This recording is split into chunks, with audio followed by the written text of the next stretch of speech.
Muling nagtagisa ng mga pinakamahusay na figure skaters ng bansa sa isinagawang Philippine National Figure Skating Championships 2024 na ginanap sa isang mall sa Pasay City. Yan ang ulat ni Daryl Oclares.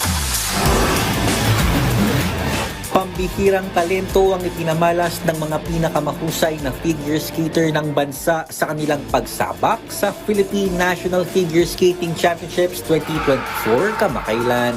Kanya-kanyang routines ang ibinida ng mga kalahok sa torneo na nagsilbing seleksyon sa mga posibleng ilaban sa 2025 Asian Winter Games na isasagawa sa Harbin, China. Kabilang din sa mga nagpakitang gilas ang mga national team figure skaters na sina Sofia Frank, Sky Chua, Sky Patenya, Catherine Lemketkay at ang itinanghal na kampyon ng Senior Women's Short Program na si Maxine Marie Bautista. Ayon kay Philippine Ice Skating Union President Nikki Cheng, daan ang national championships upang makahanap pa ng mga aspiring Philippine team figure skaters.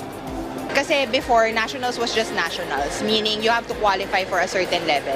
Pero what we started to do, we started to have an open category, meaning there are kids na they may not be able to reach it yet, but you know, they can join.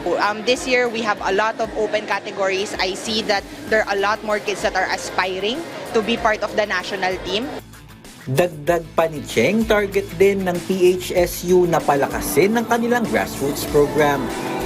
What I really envision is makapag-produce din tayo ng local talent natin. And you know, that's what we're really striving for. And we're happy na year on year nga nag-grow siya. Because like 2014 and 2018, Michael Martinez was a local homegrown skater. And that's what we want to happen once again. So we're beefing up our programs, and there are a lot of kids na nakikita namin na up and coming. And hopefully one day, they are the ones naman in the international stage. Daryl Oclares para sa Pambansang TV sa Bagong Pilipinas.